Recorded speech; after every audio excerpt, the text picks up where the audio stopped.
সারাদিন শুধু শুয়ে বসে থাকা আর গন্ডে গন্ডে গিলা আমাকে একেবারে নিঃস্ব করে ছাড়লো।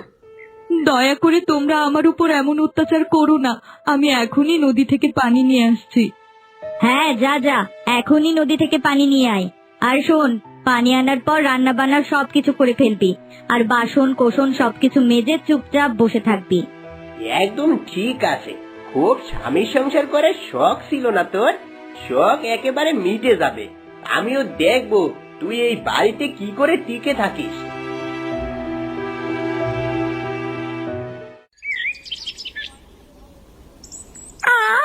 ক্ষুধায় একেবারে পেটটা জ্বলে যাচ্ছে। কতক্ষণ হয়ে গেল কিচ্ছু খাইনি। আরে আরে, ওটা তো একটা মানুষ আসছে। যাই, ওই মানুষটার ঘাটটা মটকে দেই। ঈশ্বর, আমি জানি না আমাকে তুমি কোন পাপের শাস্তি দিচ্ছ। কি অপরাধ করেছি আমি? কি করে এই যন্ত্রণা থেকে আমি মুক্তি পাই?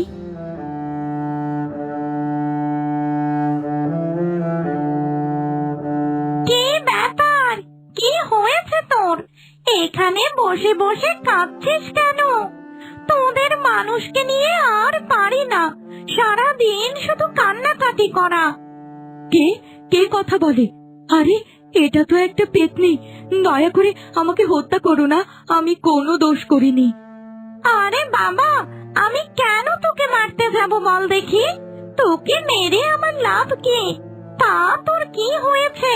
এখানে বসে বসে কেন কাঁদছিস? আমার দুঃখের কথা তোমাকে আর কি বলবো পেতনি, আমার দুঃখের কোনো শেষ নেই।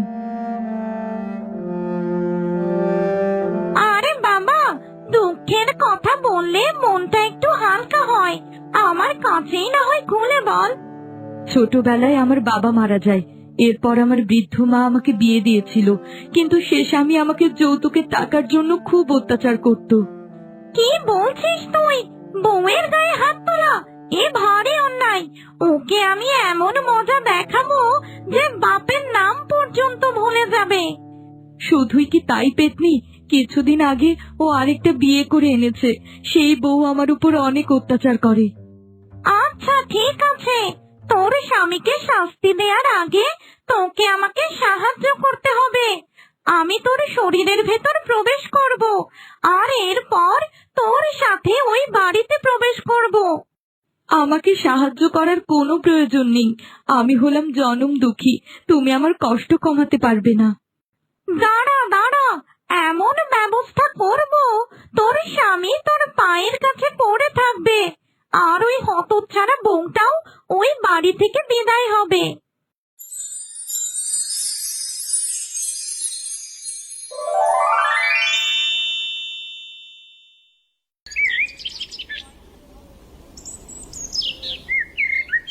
এই যে, ম্যাম সাহেবের এতক্ষণে বাড়ি ফেরার সময় হয়েছে। কোথায় ছিলি তুই?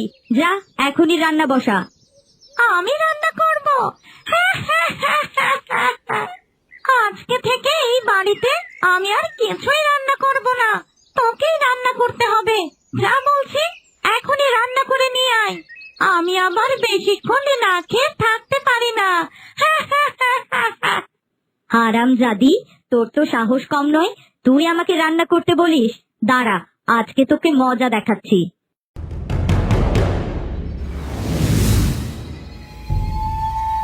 হায় হায়, এ কি? এ তো মানুষ নয়, ওর হাত কত লম্বা! বাঁচাও, আমাকে বাঁচাও!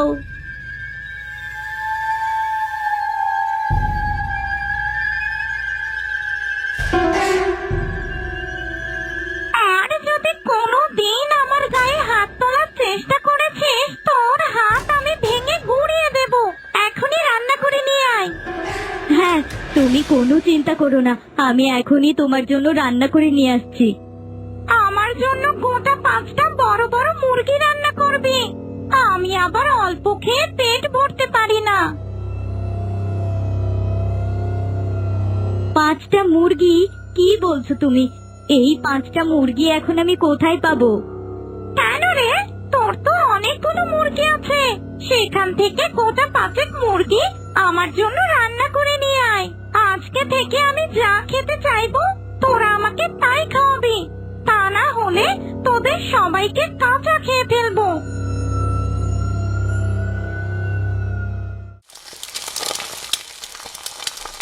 ওগো, তুমি কোথায় গেলে গো?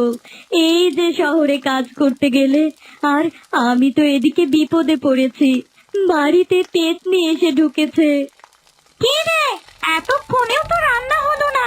5টা মুরগি রান্না করতে এত সময় লাগে? এদিকে ক্ষুধায় আমার জান চলে যাচ্ছে। রান্না হয়ে গেছে, তুমি বসো, আমি তোমাকে খেতে দিচ্ছি।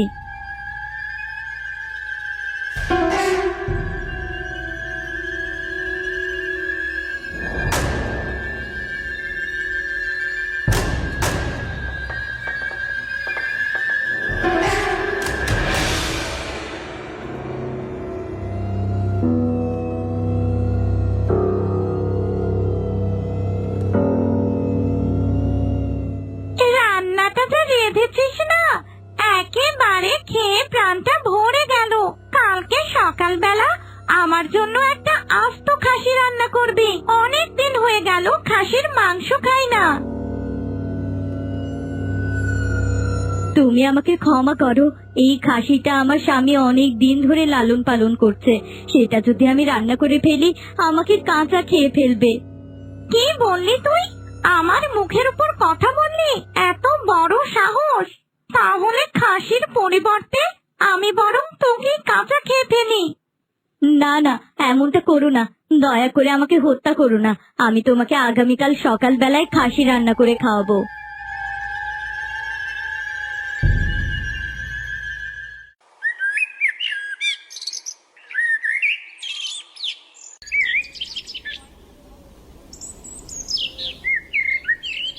কমলা, এই কমলা, কোথায় গেলি রে তুই? আমি শহর থেকে ফিরে এসেছি।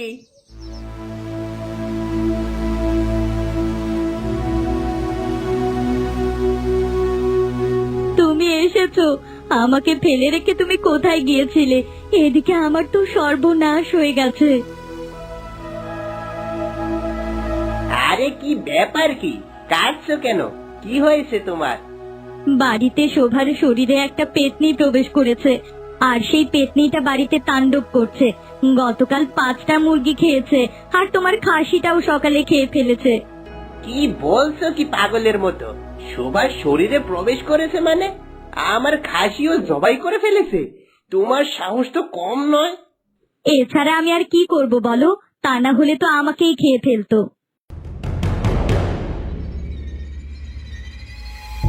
তুই তাহলে এসেছিস? আমাকে আর তোর বউকে একা রেখে চলে গিয়েছিস? কোথায় ছিলি তুই? ভালোই তো ভং ধরেছিস। পেতনির অভিনয় করে আমার আস্ত খাসি আর মুরগিগুলো খেয়ে নিয়েছিস। আজকে তোকে মজা দেখাচ্ছি।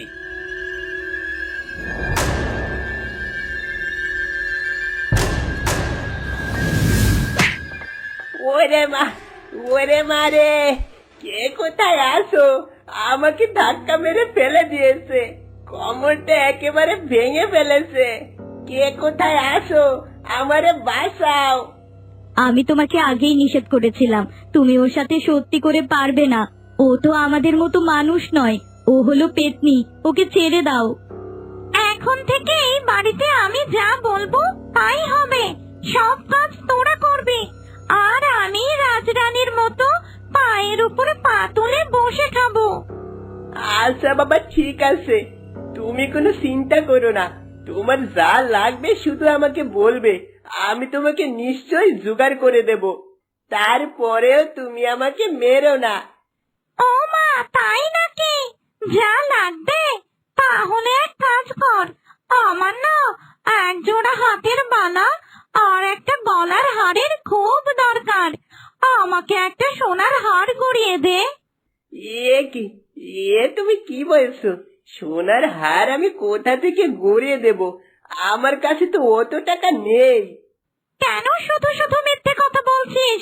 এতদিন তো শোভার বাপের বাড়ি থেকে অনেক টাকা নিয়েছিস। ওই টাকাগুলো দিয়েই আমাকে সোনার হার গড়িয়ে দিবি, তা না হলে তোদের দুজনের ঘাড় আমি মোটকে দেব।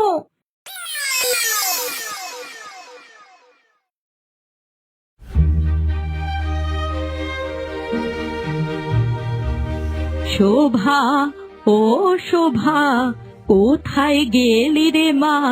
তোকে দেখার জন্য প্রাণটা একেবারে আকুল হয়ে গেছে।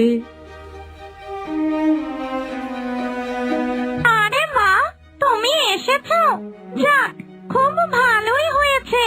এসো এসো, ঘরে এসে বসো।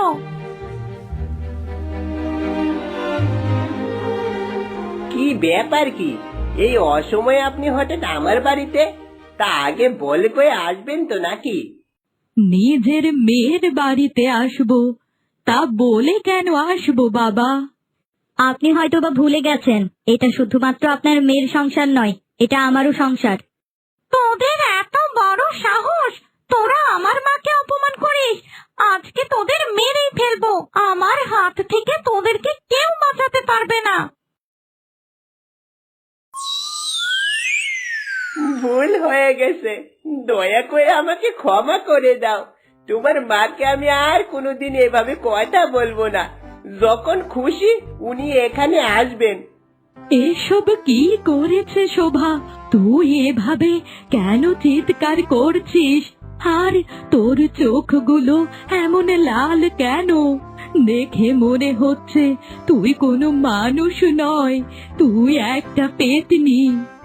হ্যাঁ মা, এখন আমি আর মানুষ নই। আমার শরীরে রয়েছে একটা ভয়ঙ্কর পেতনি, আর পেতনি হয়ে আমি আমার অধিকারটা আদায় করে নিচ্ছি। তুমি বাড়ি যাও মা, খুব তাড়াতাড়ি তোমার সাথে দেখা করতে যাব।